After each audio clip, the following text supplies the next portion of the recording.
प्रसाद चारवला तर संतती प्राप्त होते असं मामानं सांगितलेलं आहे. कन्याचा प्रसाद खाला जे आपल्या पाठीमागं दारिद्र्य आहे, दारिद्र्यासाठी दारिद्र्य नष्ट होणार हे मामाचं औषध आहे. तर मामानं सांगितलेलं आहे माझी कन्या म्हणजे 18 रोगावर विराज करणारी हा माझा कन्या प्रसाद आहे.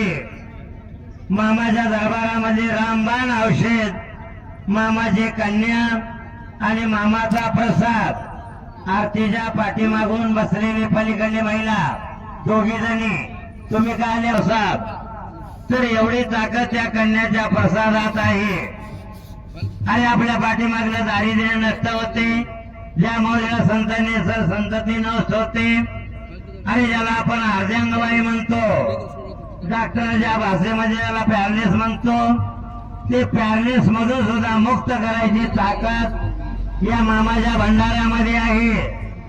मग मामा देवानं उगा सांगितलं नाही, मुकम करोती वाचालम पंगो लंगयते ग्रीम. लंगड्याला पर्वत चढविणारा म्हणजे माझ्या कन्या औषध आहे. मग मामा काय सांगतो, अरे कन्या औषध व्याधी जर्जरा दिले भूमी जल पुत्रनी दारा.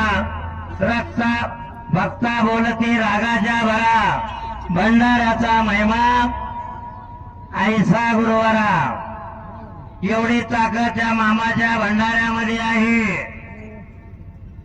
हे मामा तुमच्या जे कपाळाला भंडारा लावल्या जाते त्या भंडाऱ्यामध्ये ताकद नाही असं समजू नका. मामा काय सांगतो, अरे माझा भंडारा तुम्ही काळ्या खडकावर जरी नेऊन टाकलं त्या खडकाला पाजर फोडायची ताकद माझ्या भंडाऱ्यामध्ये आहे. मग मामाच्या कन्या प्रसादात ताकद आणि मामाच्या भंडाऱ्यात ताकद, मामाच्या भंडाऱ्यामधली ताकद. तो मामा काय सांगतोय, अरे माझा भंडारा इथून तिथून जन्माला आलेला नाही. ज्या वेळेस समुद्र मंथन झाला, समुद्र मंथनामधून 14 रत्न वर आले.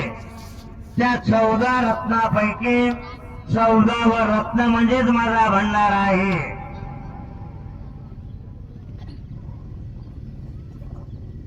हळद मिल मधल्या हळद मिल मधली माझी हा भंडारा नाही. समुद्र मंथनामधून जन्माला आलेला माझा भंडारा आहे. म्हणून त्या मामाच्या भंडाऱ्यामध्ये ताकद आहे. ते भंडारा आपल्या कपाळाला फासल्या जाते, म्हणून आपल्या मागलची परबिडा नष्ट होते. जो व्याधीग्रस्त आहे तो कन्याचा प्रसाद सेवन केल्यामुळं आपले जे रोगराई आहे ते रोगराई पळते, फुकट पळत नाही. तर मामाच्या रूपात ताकद, मामाच्या नावात ताकद, मामाच्या भंडाऱ्यात ताकद, मामाच्या कन्या प्रसादात ताकद. मग एवढी ताकद आपल्याला सांगून सुद्धा आपण जर खरकडी भांड्यात ठेवून जर निघून जात असताल काय उपयोग आहे मला सांगा. कोणी पेट्रोल खर्च करून आले, कोणी गाड्या बांधून आले, कोणी मोटरसायकल घेऊन आले. मग एवढा अट्टासाना आपण येऊन जर आपली जर आचरण चांगली नसतील तर उपयोग होणार नाही.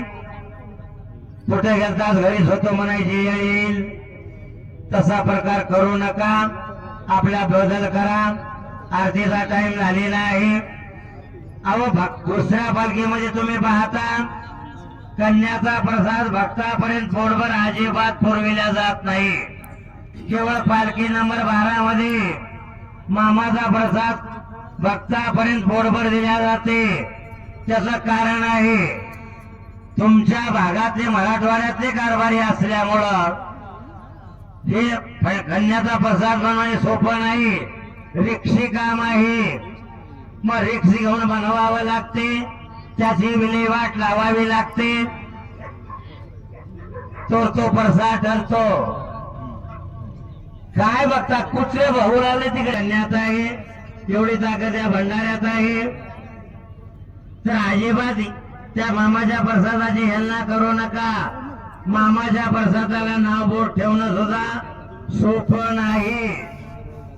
जन मामाच्या प्रसादाला नाव बोट ठेवले त्याला मामा शासन केलेलं आहे. तर म्हणाले तुम्हाला आवडलं तर कन्याचा प्रसाद घ्या, नाही आवडत नका घ्या, पण त्याची हेलना करू नका, त्याला नाव बोट ठेवू नका. मामाचा सेवेकरी एक होता. मामाच्या काळामधला विनोदी सेवेकरी विठू पाटील म्हणून त्याचं नाव होतं. मामा 6 महिने कर्नाटक पट्ट्यात राहत होते आणि 6 महिने महाराष्ट्र पट्ट्यामध्ये येत होते. 6 महिने तिकडं आणि 6 महिने इकडं. मग कर्नाटक मध्ये जायचं असलं की विठू पाटील जात नसे आणि विठू पाटलाशिवाय मामाला करमत नसे. तेव्हा मामाचा विठू पाटलाला म्हणायचे अरे विठू चल आपण कर्नाटक पट्ट्यामध्ये जाऊ. तेव्हा त्या विठू पाटलाने एखाद्या वेळेस मामाला सांगितलं मामा अरे तिकडे आल्यानंतर मला कन्या घ्यावी लागतात, मला कन्या खाऊ वाटत नाही. ते कन्या म्हणजे अस्वलाचं खाद्य आहे, ते कोण खावं? मी नाही येणार कर्नाटक पट्ट्यामध्ये. मामाच्या प्रसादाला अस्वलाचं खाद्य म्हणून नाव ठेवल्यामुळं त्या विठू पाटलाच्या अंगातून वारं गेलं. मामा असा भोग लावून देतो पाठीमाग. एक माऊली प्रसाद घेण्यासाठी आली. तिला वाटलं कन्याचा प्रसाद म्हणजे काय आहे की? त्या माऊलीला जेवारीची कन्या, त्या माऊलीचं ताट वाढल्यानंतर ती बघितली की आम्ही असलं अन्न आमच्या जनावराला टाकतोय म्हणून जागेवर उबडं घातली. ती माऊली घरी जाऊन चांगलं करून जेवण करून जे झोपली, आज तारखेपर्यंत उठली नाही, आणखीन ती स्वर्गवासी झाली नाही, जिवंत आहे. एवढी ताकद या मामामध्ये आहे. आवडलं तर घ्या ना, नका घ्या, मामा काय घ्या म्हणत नाही. अहो ते औषध म्हणून घ्या, पण घ्या, ते अमृत आहे. वारीकरी महिलेला सूचना, आपण वाढ करीत असताना कन्याच्या प्रसादाचा कण अजिबात जमिनीवर पडू देऊ नका. तो प्रसाद जर पायी धोळी आला त्याचं पाप तुम्हाला भोगावं लागणार आहे, मला नाही. तुम्ही आग्रह करून कोणाला जास्त वाढताल ते ताटामध्ये उष्ट राहील, ते भोग तुम्हाला भोगावे लागतील. 4 वेळी फिरवा, कन्याचा प्रसाद लागेल तेवढा द्या. अजिबात कन्या प्रसादाचं मात्र करू नका. 200 किलोमीटरहून भक्त मामाच्या कन्या खाण्यासाठी येतोय. अजिबात वाया घालू नका.